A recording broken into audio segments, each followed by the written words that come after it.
Bonjour à toutes, bonjour à tous, c'est BCF Productions, j'espère que vous allez bien. On se retrouve aujourd'hui pour une toute nouvelle vidéo un peu spéciale comme vous pouvez le voir. Donc on se retrouve chez moi dans mon setup. Je vais vous présenter ce que j'utilise pour faire mes vidéos, ce que j'utilise pour filmer mes enquêtes paranormales et mon court-métrage que je vais tourner dans pas très longtemps, enfin j'espère. Vous pouvez voir tout le matériel que j'utilise. Je vais tout vous présenter en détail. On va commencer donc du moins gros au plus gros. Mais avant que la vidéo elle commence, s'il vous plaît, n'hésitez pas à mettre un petit pouce bleu si la vidéo vous plaît, si mon travail vous plaît tout simplement. N'hésitez pas à mettre un petit pouce bleu et aussi à vous abonner en cliquant sur le petit bouton s'abonner. C'est très important pour moi, ça me soutient vraiment. C'est gratuit en plus et moi ça me soutient beaucoup pour mon travail, ça me donne encore plus envie de faire des vidéos. Surtout que maintenant vous êtes déjà bientôt 300 abonnés au moment où je fais la vidéo, donc merci à vous.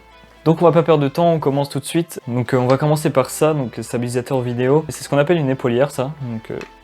Je pense que vous voyez bien. Comme son nom l'indique, ça se porte comme ceci sur l'épaule. Donc on met la caméra juste ici. Ça me permet d'avoir les mains libres. Par exemple quand je fais mes enquêtes paranormales, c'est ça que j'utilise très souvent. Ça me permet d'avoir dans une main le K2 et dans une autre main la torche. C'est vraiment utile. C'est un bon investissement si vous faites de la chasse aux fantômes. Il n'y en a pas beaucoup qui en parlent et pourtant c'est vraiment quelque chose de bien. Donc moi ce que j'aime bien faire, c'est décaler un petit peu ça et juste ici mettre une vis avec le projecteur LED qu'on verra juste après, donc ce que j'utilise pour l'éclairage, qui est beaucoup plus beau que dans les anciennes vidéos où je mettais juste une torche que je tenais avec des vieilles sangles là. Du coup ça faisait juste un rond dans la vidéo, c'était pas très agréable à regarder. Donc c'est tout pour cet objet. Je pourrais pas vous dire exactement le prix ni la référence puisque ça fait au moins 3-4 ans que je l'ai. Donc prochain objet, c'est ce qu'on appelle un Steadicam. Ça ressemble à ça, c'est un Steadicam basique de la marque Neewer.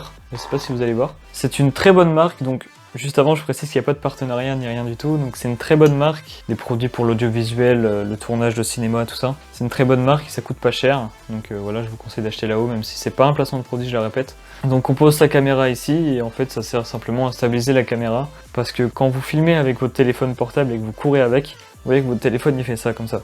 Ça filme puis ça fait des pas comme ça, du coup vous courez avec, c'est normal. Alors qu'avec ça sert donc à les réduire et à faire des plans beaucoup plus fluides et beaucoup plus beaux, plus agréables à regarder. C'est ce que je recherchais, donc ça coûte 60 €. J'essaierai de vous mettre peut-être le lien dans la description pour l'acheter. J'essaierai de vous mettre un maximum de liens dans la description pour vous les procurer si jamais vous les voulez. On va passer à l'objet suivant. Donc l'objet suivant c'est celui-ci, donc c'est, comme je vous l'ai dit juste avant, mon projecteur LED. C'est un projecteur basique qui coûte pas trop cher non plus, il est aussi de la marque Neewer. Donc je vous dis, ils font vraiment du très bon matos, pas cher et très qualitatif, qui marche sur batterie. Donc c'est soit on branche une batterie ou soit directement on branche sur secteur. Donc on peut faire les deux tout simplement avec un chargeur qu'on branche ici et qu'on branche sur secteur. On peut régler également l'intensité de la vidéo, enfin de la lumière, excusez-moi, en tournant ce bouton.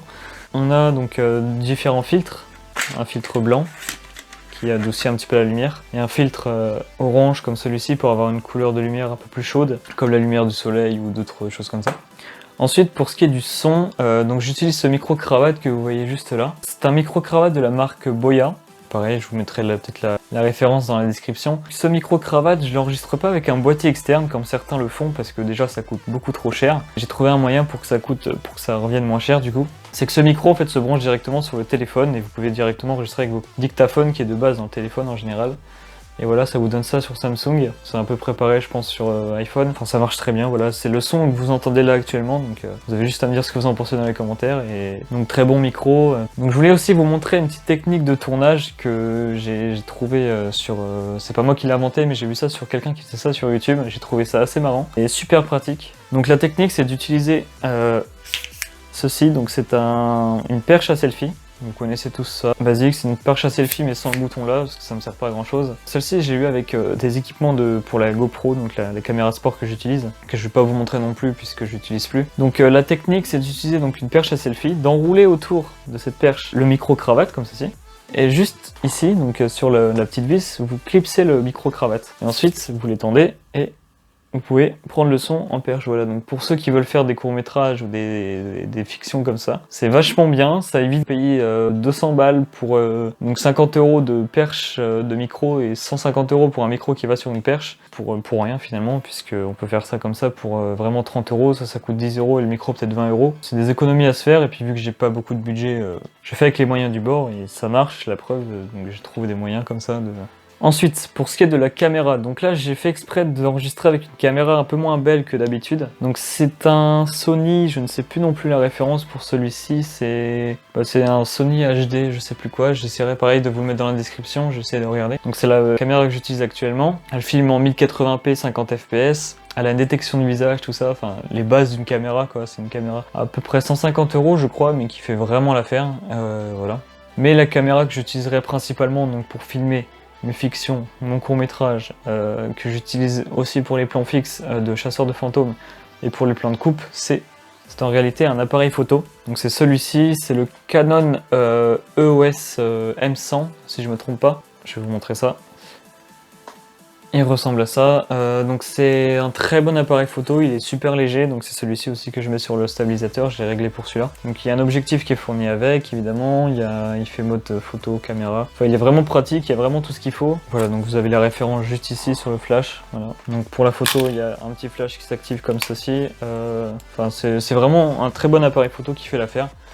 Et c'est celui-ci que j'utilise pour filmer des beaux plans comme ça. Ensuite, donc là on va parler du plus intéressant, tout ce qui est mon ordinateur, le clavier, la souris, tout ça. On va parler d'un peu tout ça, je vais vous dire en plus des détails possibles tout ce que je sais. Alors donc pour ce qui est du clavier, donc c'est le Corsair, je sais plus combien non plus, j'essaierai de vous mettre ça dans la description. C'est un Corsair, donc c'est une très bonne marque. J'ai installé également donc, sur mon PC un logiciel pour paramétrer tout le clavier, le logiciel de chez Corsair qui s'appelle iCUE. Donc on peut changer les couleurs de lumière, on peut changer certaines touches, on peut le bloquer si jamais on fait du gaming, on peut bloquer la touche Windows, Alt F4, tout ça. C'est vraiment un très bon clavier, il coûte entre 50 et 70 €, je sais plus le prix exact, mais pareil, vous irez voir dans la description. Il y a un petit repose-poignet, enfin un bon petit clavier. Je vais bouger quand même la caméra pour que vous voyez un peu mieux ce plan-là, puisque on voit pas totalement tout là. Voilà, donc je vais mettre comme ceci, j'espère que ce plan ne vous dérange pas trop. Donc je voulais vous parler donc de la souris que j'utilise. Donc une souris de chez SteelSeries, qui est la Rival 110, le modèle. Donc c'est une souris qui me convient vraiment, c'est vraiment ce que je recherchais en termes de souris. J'ai pas cherché longtemps finalement, puisque quand je l'ai vu, je me suis dit direct que c'était la bonne souris qu'il fallait. C'est le clavier, la souris, le PC, tout ça, vous verrez que c'est du matos de gamer de base, mais voilà. Le tapis de souris aussi, je pense que c'est important pour certaines personnes que j'en parle. C'est un de chez OK, donc c'est un très bon tapis de souris, il est assez grand, c'est ce que je recherchais aussi. Couleur noire, voilà, il est très très bien. Pour ce qui est de l'écran, donc c'est un écran de chez Philips que j'ai acheté chez Electrodépôt pour entre 100 et 110 €. Et franchement, c'est un très très bon écran, vous pouvez voir. C'est pas du 144 Hz non plus, pardon, mais c'est un écran qui fait vraiment le taf, qui est correct en termes de qualité. C'est suffisant pour le montage, même pour les jeux, tout ça, c'est largement suffisant.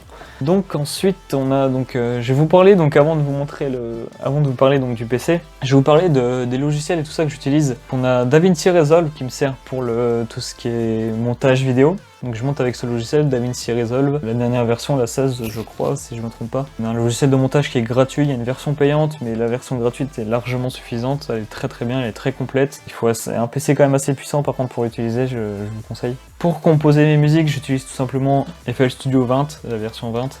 C'est un logiciel que beaucoup de gens connaissent. Il est très bien, enfin voilà, il n'y a rien à dire. Le problème c'est qu'on peut juste pas enregistrer les projets quand on paye pas 200 € puisqu'il y a une version payante également. Ça c'est compliqué. Ensuite pour écrire le scénario donc, de mon court-métrage Celtics, voilà. Et ensuite pour faire mes montages, donc comme c'est le petit logo que j'ai fait, logo BCF, j'ai utilisé Paint.net, voilà. Maintenant je vais essayer de passer sur Krita, mais c'est un peu plus complexe, même si je pense que je devrais y arriver. Pour les logiciels, donc maintenant on va passer à l'ordinateur. Alors je vais peut-être essayer de changer de plan pour que vous voyez mieux. Voilà, alors donc vous me voyez plus, mais au moins vous voyez la bête. Donc je vais retirer le casque. Je parle pas du casque parce que vous pouvez voir qu'il est un petit peu déglingué et puis que de toute façon c'est un casque de base. C'est un casque basique, je sais même pas la marque, c'est même pas marqué dessus je crois. C'est un casque de très mauvaise qualité, mais enfin la qualité du son est très bien. C'est juste que la qualité c'est du plastique quoi. Donc le PC que j'utilise c'est un Acer Predator. Je sais plus du tout, c'est le Orion 1000 je crois, si je dis pas de bêtises. À l'intérieur de la bête donc on a un processeur i5 9e génération. Donc au niveau de la carte graphique, on a une GeForce RTX 2060, on a 8 Go de RAM, un SSD de 228 Go, 1 Tera de stockage en plus, un lecteur DVD, 6 ports USB à l'arrière, de l'USB 3.0 juste ici, un port casque, un port micro. Il n'y a rien à rajouter, peut-être par rapport au logiciel de montage que j'utilise, donc DaVinci Resolve, quelques gigas de RAM en plus, donc pourquoi pas passer jusqu'à 16 gigas de RAM, parce que je suis encore à 8 en DDR4. Voilà pour ceux qui veulent savoir. Sinon il est vraiment parfait, enfin c'est vraiment ce qui manquait pour le montage, c'est vraiment ce qui manquait pour refaire des vidéos, comme là je reprends les vidéos depuis récemment, depuis un peu moins d'un mois maintenant. Voilà, c'est pour ça que vous avez aussi des vidéos de qualité un peu plus poussées, puisque donc, je monte avec un PC comme ça, alors qu'avant je montais sur un vieux PC portable avec un processeur Pentium sur Filmora. Voilà, donc je pense avoir fait le tour de tout ce que j'utilise pour faire mes vidéos. C'est du matos pas bas de gamme, mais suffisant, largement suffisant pour faire des vidéos comme moi je fais, donc chasseur de fantômes, court-métrage, tout ça.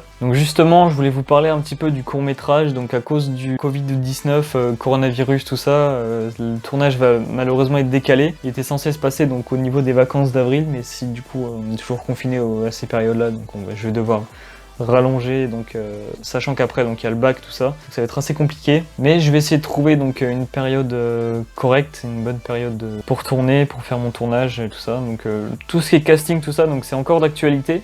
Bien sûr, il y a encore mon adresse mail en description, puisque du coup j'ai pas encore fait de casting, mais j'ai pas mal de candidatures. Voilà, après pour chasseur de fantômes, donc je compte aussi, après évidemment le confinement, toujours pareil, essayer de trouver un endroit. Je pense que j'ai un endroit, puisque je vous avais déjà parlé de comme quoi j'avais tourné 3 vidéos mais qui n'étaient jamais sorties à cause de mon PC qui avait planté, mon ancien PC. Donc j'avais fait une maison avec un proche, et dans la maison il s'était passé quelques événements que j'ai jamais pu sortir malheureusement, mais je vais essayer d'y retourner en essayant d'y aller seul, ou peut-être à plusieurs, je sais pas, peut-être on verra dans le futur ce qui se passera, mais pour l'instant je vais essayer de me focaliser à fond sur le court-métrage, parce que c'est vraiment un projet qui me tient à cœur, c'est vraiment un projet que je veux réaliser depuis toujours, c'est vraiment quelque chose que voilà. Donc voilà, j'espère que cette vidéo vous aura plu, j'espère que je vous aurai appris certaines choses par rapport au matériel que j'utilise. Sur ce, moi je vais vous laisser, je vais vous remercier aussi d'être aussi nombreux, donc vous êtes environ 300 abonnés, ça paraît peut-être rien, mais il faut bien commencer un jour. Voilà, je vous remercie. N'oubliez pas encore une fois de lâcher un petit pouce bleu si cette vidéo vous a plu, de vous abonner, cliquez sur le bouton s'abonner,